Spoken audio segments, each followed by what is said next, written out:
Philippine Book Festival, the Executive Director of the National Book Development Board. This is your cue.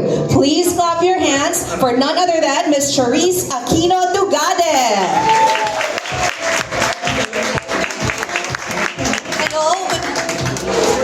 Hello, good morning to everyone.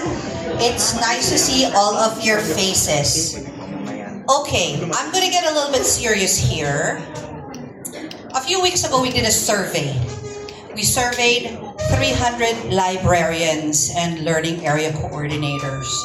And we asked them, what do you like to do in your free time? What do we like to do in our free time? What do you think? What do you surmise?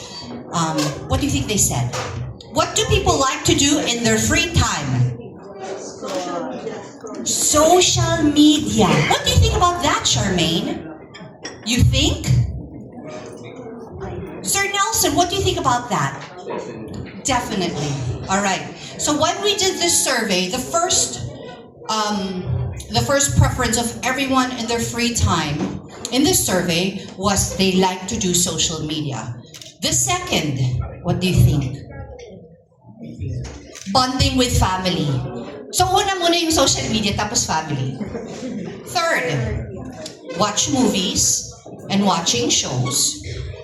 And the fourth was reading. And then it was very close with the fifth. And what do you think the fifth is? What do people like to do in Manila in their free time? Malling, yon, malling. So the fifth was malling. So do you think that this survey that we did for 300 people, do you think that this is reflective of many of us today? Yes. It's reflective. And we all know that the apple doesn't fall far from the tree. We all know that our kids will be similar to us. So if we're this way, there's a very high likelihood that our children will be this way. So is this a problem? Is this a problem? Is this something that we have to solve? Should we change the preferences around so that number 4 should become number 1? Or 2 should be number 1 first, bonding with family. And then perhaps number 2 for reading. A little bit of a problem, and it's a preference, and preferences can be changed. So at NBDB, so many of you here are new. There are many new book talkers that we have not met before. And we're all excited to have you here. But if you don't know what NBDB is, we're called the National Book Development Board. But we don't develop books. That's not what we do. And many are confused. So what do you do? We're here to grow the industry, the book publishing industry. And we're here to help solve the issues that plague the industry and ensure that the industry grows. Our readers, our authors and creators so that they can create more, our publishers so that they can expand their market and reach all the readers like you. So one of this preference is an issue, and this is something that we want to solve, all right? Because we're all into our phones all day long. Like, parang the other day, I was on my phone for 3 hours, scrolling, doom scrolling. It was pretty sad. But I did it. I will just have to be truthful. So the second issue is that we're still very deeply colonial. And no matter what we say, is our preferences, we still like imported. The food that we buy, if you go to restaurants, and I talked about this earlier in the video, the food that we like to eat, right? We're all eating, what version we like, samgyup. We're eating samgyup all day long. And the stores where we buy things, right? And even of our book preferences, right?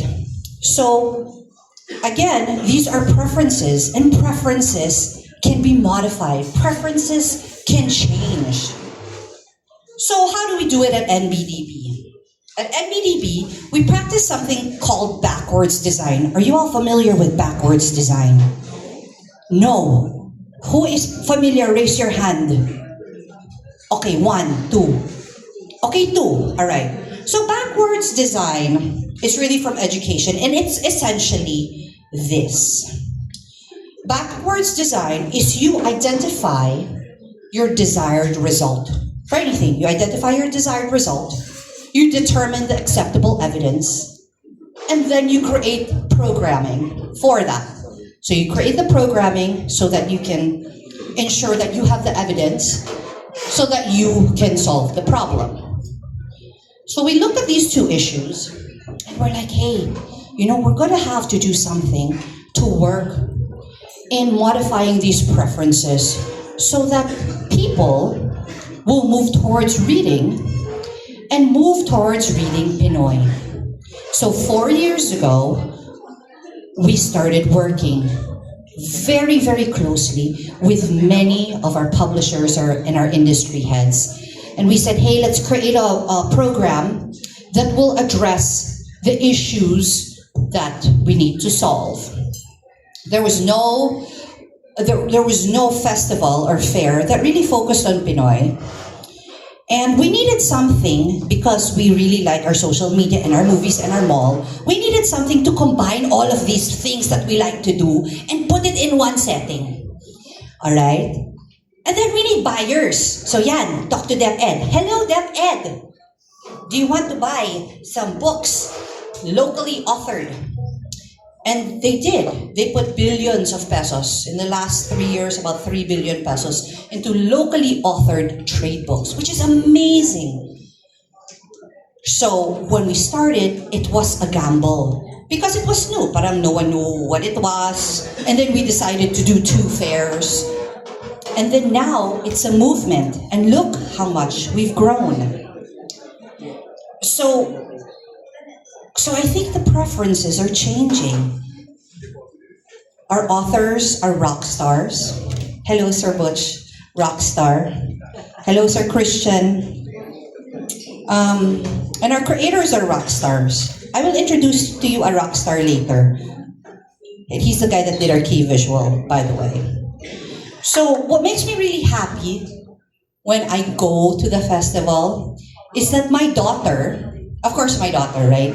Because I'm with her all the time, my 9-year-old, I have 3 daughters. But she goes to the Birds in Focus booth. I don't know if you know Birds in Focus, they did Birds of Subic.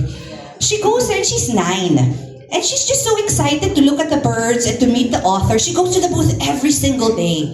And then she makes pa-sign. And a lot of the wording is scientific, but she loves it. And it's exciting for her. And just to know the interest that she has in our flora and fauna is like the world to me.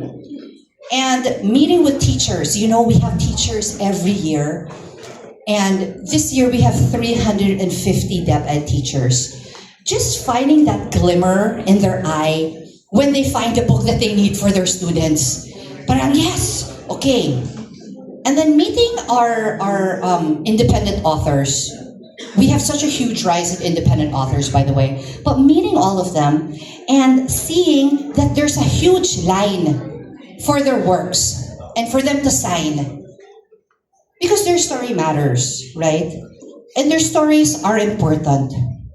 So this year, we will have another PBF. And again, we're modifying these 2 preferences because we have to, we don't have a choice. Because preferences can change. So we need to compete, not only with the social media, not only with the mall, but with ourselves and try to level it up. So this year, our theme is Gubat ng Karunungan. A rainforest of knowledge. You can clap loud. We have Lugar Lagdaan, where readers meet their heroes and have everything signed and talk to them and chat with them. We have Gubat ng Karunungan, our center stage, where we do talks and workshops and discover. We have the Fiesta stage for performance because, we're very performative and we like to dance and sing. And we also have Umpukan, spaces for informal dialogue. This is aside from the 4 realms that we normally have. Comics, Booktopia, Aralaklat, and Kidlit. So again, in behalf of the National Book Development Board, we're committed to breaking down the barriers so everyone has access to the books they deserve in all of the languages we speak. And for you, the audience, you have a job to do. We need to change the preferences and ensure that our stories are front and center. Thank you very much. Ms. Charisse, thank you so much. Breaking down the barriers, ensuring we support local, and we continue to inspire young readers out there. It's not just a book fair, it is a book experience. And Ms. Charisse mentioned the theme for this year, Gubat na Karunungan. Now, if you have been to any of the previous PBF